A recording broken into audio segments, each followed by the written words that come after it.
Assalamualaikum warahmatullahi wabarakatuh. Bismillahirrahmanirrahim. Alhamdulillahirabbil alamin.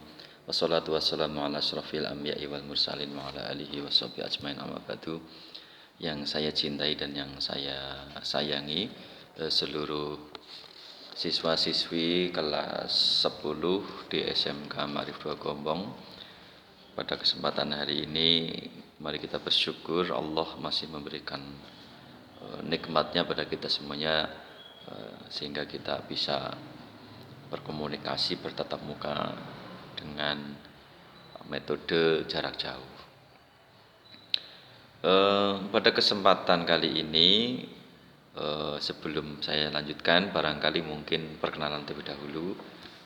Nama saya Arif Rohman, atau biasa dipanggil oleh anak-anak itu Bapak Arif Rohman, dengan alamat di Desa Kuwaru, Kecamatan Kuarasan. Setiap hari di SMK Ma'arif 2 Gombong, yang nanti untuk 1 tahun ke depan siswa-siswi SMK Ma'arif 2 Gombong khususnya kelas 10 akan bertemu dengan saya di materi KNU-an atau Nahdlatul Ulama. Nah, saya lanjutkan untuk materi Nahdlatul Ulama. Saya menggunakan buku KNU-an panduan ini. Jadi buku KNU-an ini diterbitkan oleh Lembaga Pendidikan Ma'arif Provinsi Jawa Tengah.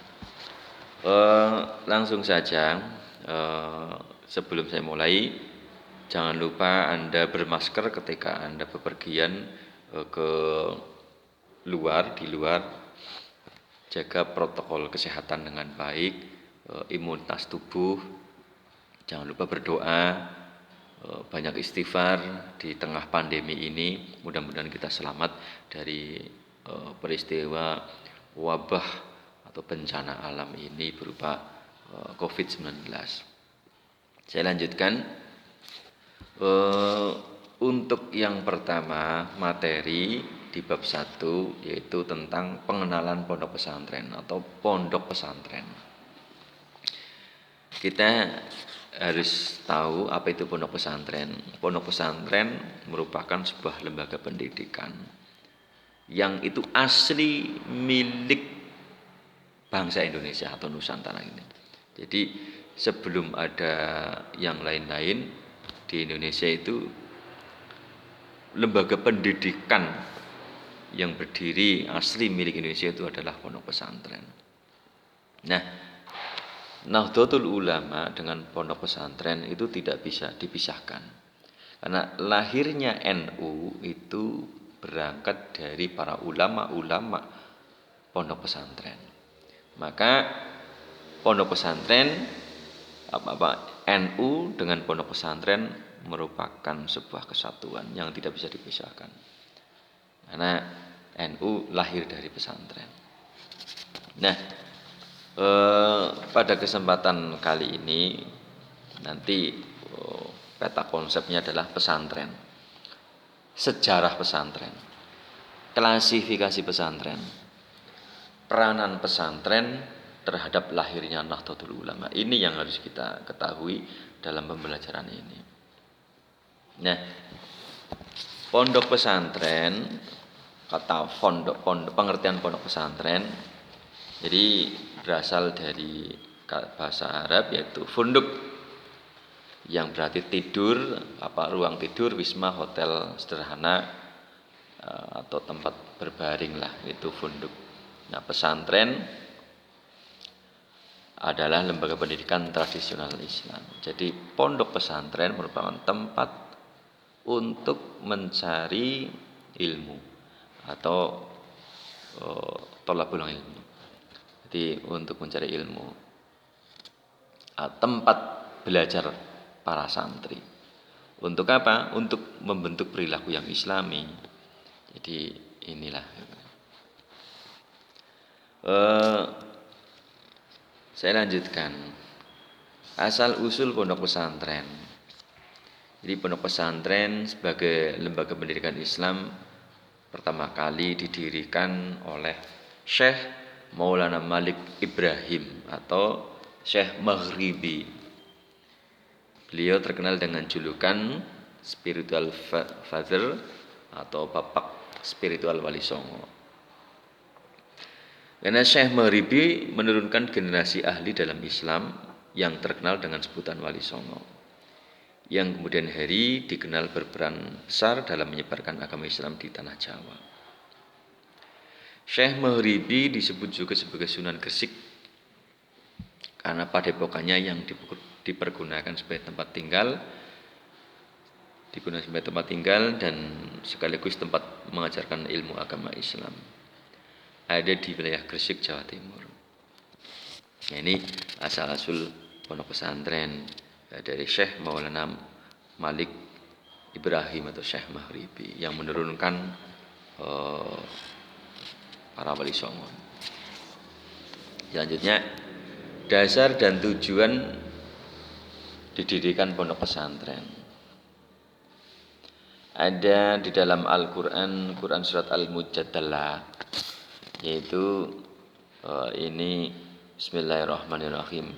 Ya ayyuhalladzina amanu idza qila lakum tafassahu fil majalis fafsahu yafsahillahu lakum wa idza qilang suzu fangsuzu yarfa'illahu alladzina amanu minkum walladzina utul ilma darajat wallahu bima ta'maluna khabir.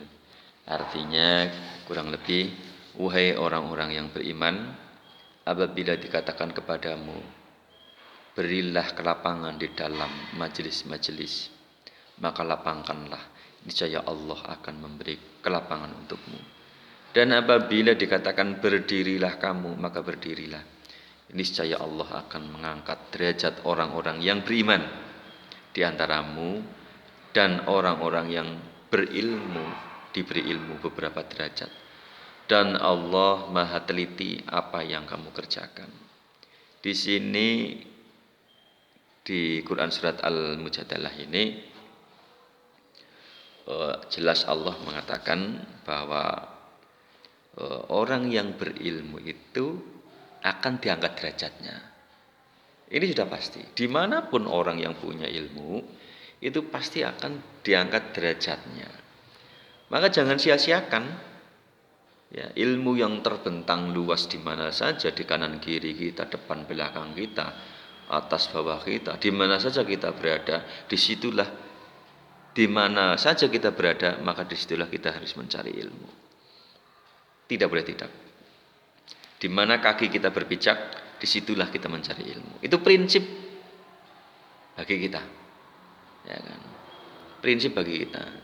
Di mana kaki kita berpijak, maka disitulah kita mencari ilmu.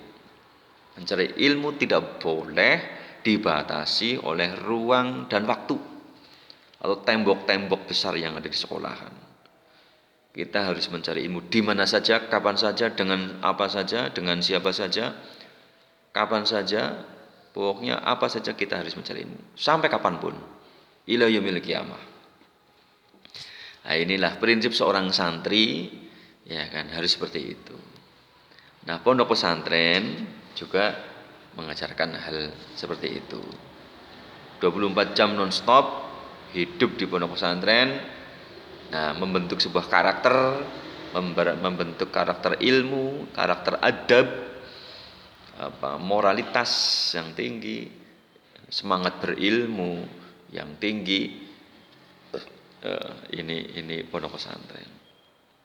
Jadi saya lanjutkan. Tujuan pondok pesantren ada dua, tujuan umum dan tujuan khusus. Tujuan umum adalah membina masyarakat agar berkepribadian muslim, untuk membina masyarakat, menanamkan rasa keagamaan pada semua segi kehidupan, dan mempersiapkan seseorang untuk menjadi manusia yang berguna bagi agama, masyarakat, bangsa, dan negara. Ini tujuan umum. Tujuan khusus pesantren, satu, mendidik santri untuk menjadi seorang muslim yang bertakwa kepada Allah, berakhlak mulia, memiliki kecerdasan, keterampilan, dan sehat lahir batin sebagai warga negara yang berdasarkan Pancasila. Dua, mendidik santri agar menjadi kader-kader ulama dan mubalih yang berjiwa ikhlas, tabah tangguh, wira swasta, dan mengamalkan syariat Islam secara utuh dan dinamis. Ini tujuan khusus pesantren. Nanti saya lanjutkan lagi. Saya bahas yang pertama, santri mendidik santri agar berakhlak mulia. Inilah keuntungan besar ketika besok Anda jadi orang tua, anakmu itu mau mondok. Ya kan? Jadi ini keuntungan besar. Karena apa? Berilmu, bertakwa, berakhlakul karimah, punya keterampilan, lahir batin, jiwa ruhani itu baik. Nah ini maka siapkanlah ketika Anda jadi orang tua. Nanti jangan lupa anak masukkan ke pesantren. Selanjutnya yang kedua, mendidik santri agar menjadi kader-kader ulama dan mubalih yang berjiwa ikhlas, tabah tangguh wira swasta, mengamalkan syariat Islam secara utuh dan dinamis. Ini harus kita mendidik santri. Orang anak yang ada di pondok pesantren itu agar salah satunya bisa menjadi kader-kader ulama dan mubalih yang berjiwa ikhlas. Ini penting.